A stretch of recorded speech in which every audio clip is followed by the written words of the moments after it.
In this video, we are going to derive the pullback or vector-Jacobian product rule for the L2 loss. This is a common loss formulation in regression learning problems in that you have both an output of your machine learning model as well as a corresponding reference vector, and you obtain your scalar value loss by computing the element-wise difference of these two vectors and then contracting them in a squared L2 norm. You might also see the name of least square losses. This is a really typical loss, and it arises as the maximum likelihood estimate or as a condition for the maximum likelihood estimate under a normal or Gaussian error assumption. If you want some more details on this, I have a video linked up here in how to derive that for the linear regression problem. Here in that video, we are interested in propagating, or more precisely backpropagating, cotangent information on this very computation. In its primal pass, this function takes a vector y, which is for our case here n-dimensional, as well as yr, the corresponding reference vector, and computes a scalar value loss, so a non-dimensional quantity, so just a scalar, by taking these two and mapping it to that one value. Now, as part of this video, our task is to backpropagate cotangent information on the output, and the output of the function is L, so the scalar value loss, and here we denote the cotangent by a bar on top, which is another real valued number, to the inputs, and the inputs in our case are y bar, which is an n-dimensional vector, as well as y bar r, which is the cotangent on the reference solution, another n-dimensional vector. And oftentimes what we derive here will be the first major operation in a backpropagation, for instance, for artificial neural networks, essentially what you would do in deep learning, if you're fitting or training your network. And in that particular case, one often sets L bar to 1. So let me note this down. So often this will be just 1, but here we will derive it for the relatively general case where you can have subsequent computation which by themselves also backpropagate cotangent information. So this can be different from 1, so often just 1.0. And another remark, often we are not interested in the cotangent information on the reference solution, but here we will also derive its cotangent backpropagation for generality. So this is often not interested or not interesting, because when we want to get cotangent informations, for instance, on the weights of neural network, we have to backward propagate via the cotangent on the guessed solution. Nevertheless, how do we do that? And for this, let us first recall the general pullback or vector-Jacobian product rule is that we obtain the cotangent on the input transpose by taking the cotangent on the output, so or L bar, and left multiplying it with the Jacobian, which is given by dl, with respect to the corresponding input for which we want to backpropagate.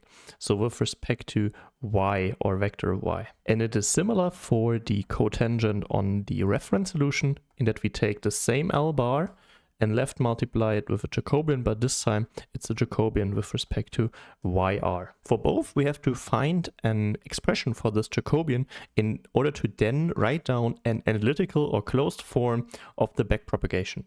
And since it is more relevant for the guessed solution, we will start with that one first. So we are interested in the derivative of the loss function, the L2 loss, with respect to y. So we will take the derivative with respect to y of 1/2 times the L2 norm squared of y minus yr. And we can also express the L2 norm in terms of an inner product of the difference vector.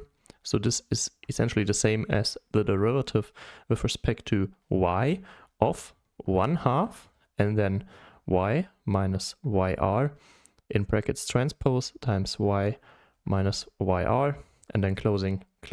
But even in that form, it is a little bit untrivial how to find the correct derivative, so I think it is smarter to do that in index notation. And if you watched the video on the push forward rule, you might have already seen that.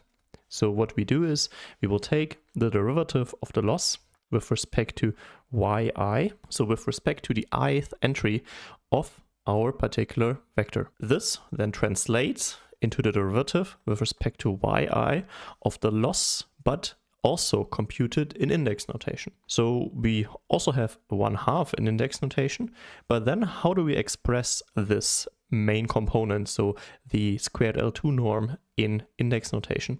Well, we just write down what is happening on the element-wise level.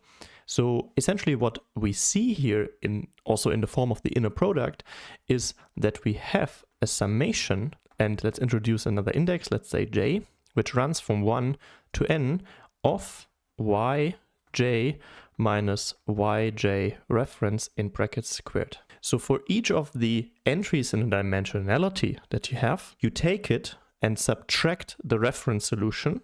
So you in a sense, you compare it with your reference, find the difference, find the error, square the error, and then sum up all the errors that there are or that exist across the dimension and multiply it with 1/2. We will see why there is a 1/2 in a second. And this is essentially what we have here. Now we can propagate the derivative operator into the summation because it propagates over the 1/2. It's just a factor. And then it also propagates over the summation because both derivative and summation are linear operations, so we can interchange them.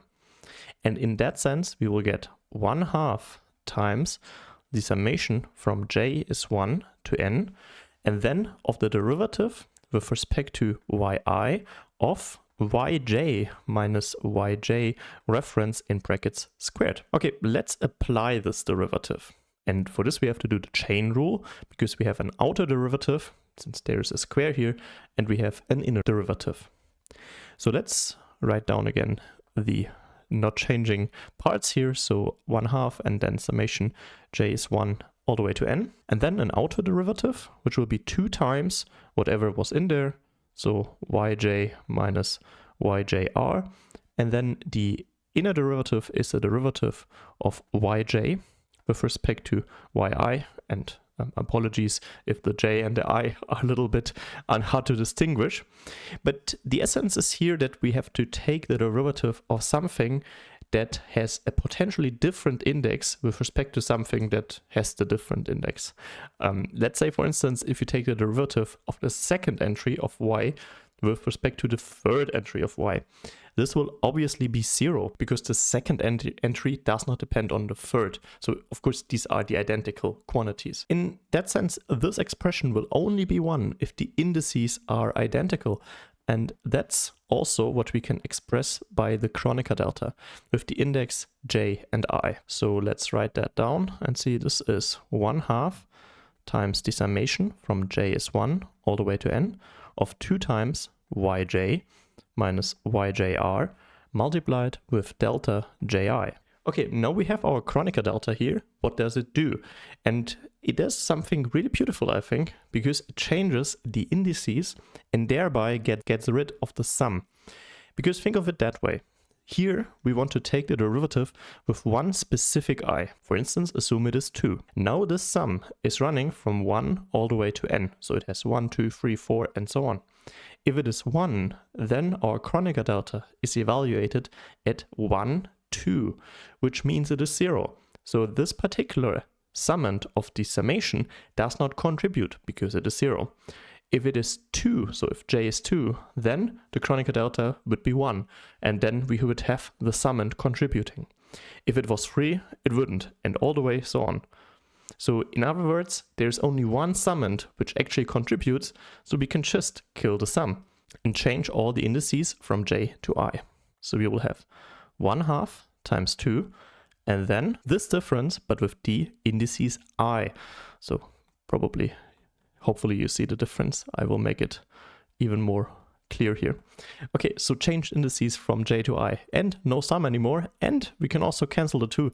Isn't that beautiful? So we will see yi minus yi reference. And this is the derivative that we want. Let's go back to symbolic notation. So back to symbolic notation, and this means we will get the derivative of L with respect to y as, well, this is just the difference of the vectors. So it is vector y minus vector y r for reference. But we have to be a little bit careful here. It's not 100% clear what it has to be like this, as we will see in a second.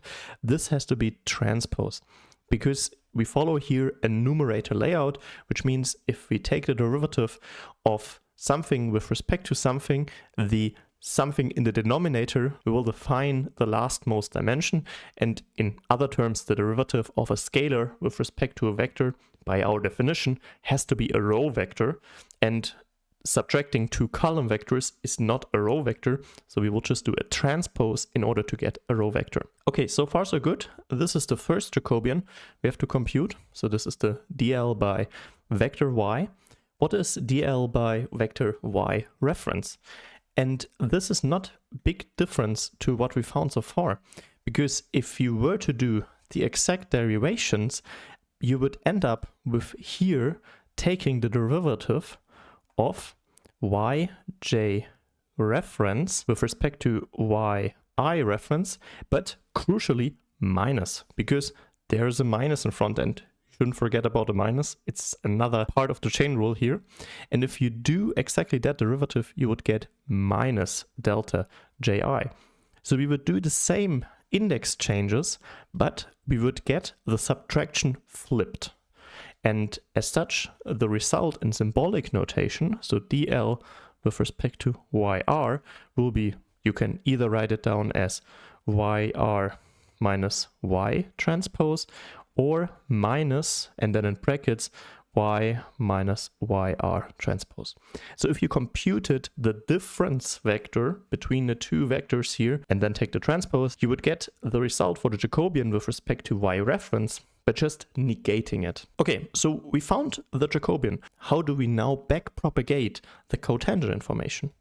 So let's do the backprop, and here we see that we find y bar, so the cotangent on the output vector y, as, well, we take this quantity and left multiply it with the cotangent on the loss. So we said for a lot of applications this is just 1, so you can also think of it as not being there, but for generality we will keep it here.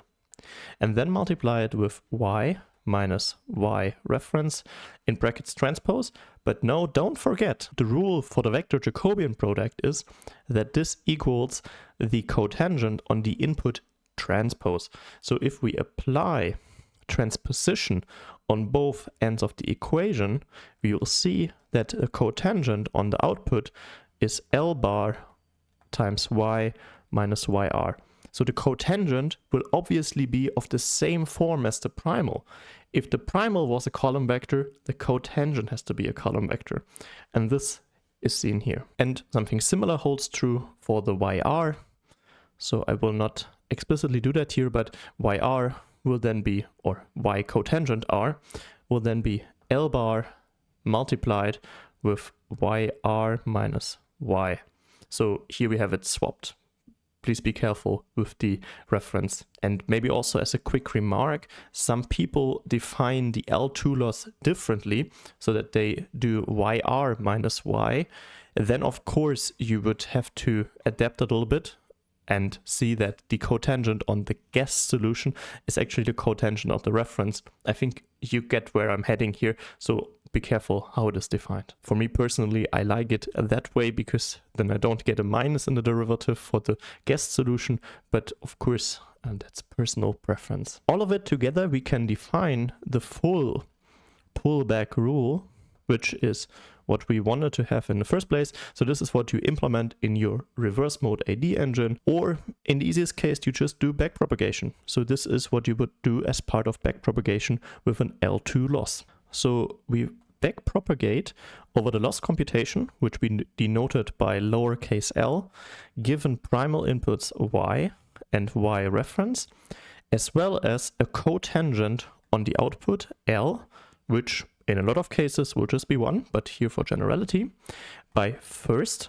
computing the primal, which was 1/2 times the norm, or the L2 norm squared, of y minus yr. So I'm taking here the definition in that we take the guess and subtract the reference. This will give us our primal output L, and then we will first get the cotangent output on y by taking L bar and multiplying it with y minus yr. This will give us y bar, and then it's getting a little bit cramped here L bar times yr minus y will give us the cotangent on yr. So here also an underscore. So this is the full pullback rule that we have here with an ugly box around. I just want to leave the remark once again that oftentimes you do not want the cotangent on the reference solution.